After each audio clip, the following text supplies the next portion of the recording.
ચાલો આજે આપણે ગુજરાતના એક નાના પણ ઐતિહાસિક ગામ ભાડલાની વાત કરીએ. આ ગામ રાજકોટ જિલ્લાના જસદણ તાલુકામાં આવેલું છે અને તેની વાર્તા ખરેખર અદ્ભુત છે. અને આ આખી વાતના કેન્દ્રમાં છે આ એક સવાલ. આ એવું રહસ્ય છે જે ભાડલાના ઇતિહાસ, એની સંસ્કૃતિ અને ઓળખને એક દોરામાં બાંધે છે. તો ચાલો શરૂ કરીએ. આપણી વાર્તાનો પહેલો હિસ્સો એક રાજાની આશા અને એની સૌથી મોટી ચિંતા સાથે જોડાયેલો છે. કલ્પના કરો એ સમયની, જ્યારે કાઠિયાવાડમાં કાઠી દરબારોનો દબદબો હતો. એવા જ એક શક્તિશાળી શાસક હતા સૂરજવાળા, જેમનું રાજ ભાડલા અને તેની આસપાસના વિસ્તારોમાં ચાલતું હતું. એવું કહેવાતું કે સૂરજવાળાની ડેલીએથી કોઈ ખાલી હાથે પાછો નહોતો જતો, પણ રાજા પોતે અંદરથી ખૂબ દુઃખી હતા, કેમ કે એમને શેર માટીની ખોટ હતી. મતલબ કે એમને કોઈ પુત્ર નહોતો જે એમની વિરાસતને આગળ વધારે. અને દંતકથા કંઈક એમ કહે છે કે રાજાની આ તીવ્ર વેદના દેવી સુધી પહોંચી. એક રાત્રે માં ગેલ અંબાએ તેમને સપનામાં દર્શન આપ્યા. રાજાએ પુત્ર માટે પ્રાર્થના કરી અને બદલામાં એક પવિત્ર વચન આપ્યું કે જો તેમની ઈચ્છા પૂરી થશે તો તેઓ ભાડરાના ચોકમાં 7 માળની એક ભવ્ય વાવ બનાવશે. દેવીએ આશીર્વાદ આપ્યા અને થોડા જ સમયમાં રાજાને ત્યાં પુત્રનો જન્મ થયો. અને હા, રાજાએ પોતાનું વચન પાળ્યું અને એ અદ્ભુત વાવનું નિર્માણ કરાવ્યું. આ દંતકથા તો ખરેખર અદ્ભુત છે, પણ ચાલો હવે થોડું ઇતિહાસના પાના પણ ફેરવીએ અને જોઈએ કે ભાડલા સમયની સાથે કેવી રીતે બદલાયું. તો ભાડલા મૂળભૂત રીતે એક કાઠી હોલ્ડિંગ હતું. હવે આનો સીધો સાદો મતલબ એ છે કે તે કાઠી સમુદાયના શાસન હેઠળનો એક સ્વતંત્ર વિસ્તાર હતો. કાઠીઓ એમની બહાદુરી માટે ખૂબ જાણીતા હતા. અહીં જુઓ, ભાડલાની રાજકીય સફર કેટલી રસપ્રદ છે. કાઠી શાસનથી શરૂ થઈને તે સમય જતા પહેલા નવાનગર રાજ્યનો ભાગ બન્યું. પછી બ્રિટિશ રાજ વખતે જસદણ રાજ્ય હેઠળ આવ્યું અને છેવટે 1948માં આઝાદ ભારતનો એક અભિન્ન અંગ બની ગયું. ઇતિહાસ તો છે જ, પણ ભાડલાની સાચી ઓળખ તેની જમીન સાથે જોડાયેલી છે.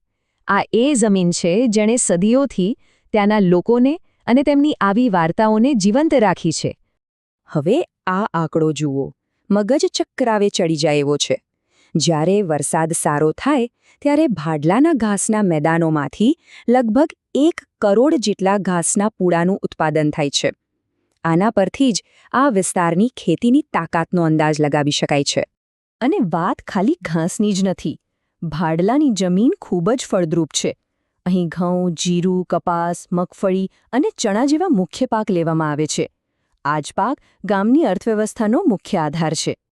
અને જ્યાં ઇતિહાસ અને સમૃદ્ધિ હોય ત્યાં શ્રદ્ધાનો વારસો તો હોય જ.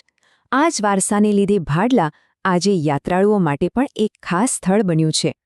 પેલી સૂરજવાળા અને ગેલમાતાની વાર્તા છે ને, એ આજે પણ ગામમાં આવેલા પ્રાચીન ગેલમાતાજી મંદિરમાં જીવંત છે. આ મંદિર શ્રદ્ધાળુઓ માટે આસ્થાનું કેન્દ્ર છે. તો આમ જુઓ તો ભાડલામાં 2 મુખ્ય પવિત્ર સ્થળો છે. એક બાજુ દેવીનું પ્રાચીન મંદિર અને બીજી બાજુ રાજાના વચનથી બનેલી પેલી ચમત્કારિક વાવ. આ બંને સ્થળો ગામની ઓળખ અને તેના આધ્યાત્મિક વારસાનો મજબૂત પાયો છે.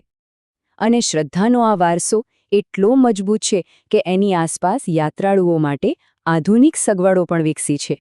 અહીં આપણે આસપાસની કેટલીક ધર્મશાળાઓ જોઈ શકીએ છીએ, જે બહારથી આવતા લોકો માટે આરામદાયક રોકાણની વ્યવસ્થા પૂરી પાડે છે. તો હવે સવાલ એ થાય કે આટલું ઐતિહાસિક ગામ આજના જમાના સાથે કેવી રીતે જોડાયેલું છે? ચાલો જોઈએ. હવે એવું ન વિચારતા કે આટલું જૂનું ગામ છે તો ક્યાંક ખૂણામાં હશે. ભલે ભાડલાનો ઇતિહાસ સદીઓ જૂનો હોય, પણ તે આજે એકલું નથી. તે આધુનિક પરિવહન નેટવર્કનો એક ભાગ છે જે તેને રાજકોટ જેવા મોટા શહેરો સાથે સરળતાથી જોડે છે. અને આ તેનું ઉત્તમ ઉદાહરણ છે. પટેલ ટૂર્સ, ઈગલ એક્સપ્રેસ જેવી ઘણી બસ સેવાઓ છે જે ભાડલા અને આસપાસના વિસ્તારોને રાજકોટ અને અમદાવાદ જેવા મોટા શહેરો સાથે નિયમિત રીતે જોડે છે. એટલે આવવા જવાનું એકદમ સરળ છે. તો આ આખી વાત પરથી આપણે શું સમજ્યા? ભાડલાની વાર્તા ખાલી એક ગામની નથી. એ શ્રદ્ધા, જમીન અને વારસાની એક એવી ગાથા છે જે એકબીજા સાથે ગૂંથાયેલી છે. એક શાસકની પ્રાર્થનાથી શરૂ થઈને આ વાર્તા આજે આધુનિક બસ રૂટ સુધી પહોંચી છે, પણ એનો આત્મા એ જ છે. અને આ આપણને એક બહુ મોટો પ્રશ્ન પૂછવા પર મજબૂર કરે છે. ભાડલાની જેમ આપણા દેશના અસંખ્ય નાના નાના ગામડાઓમાં આવી કેટલી ઐતિહાસિક વાર્તાઓ છુપાયેલી હશે જેણે આખા પ્રદેશનો ચહેરો બદલી રાખ્યો હોય અને એ બસ આપણી શોધવાની રાહ જોઈ રહી છે.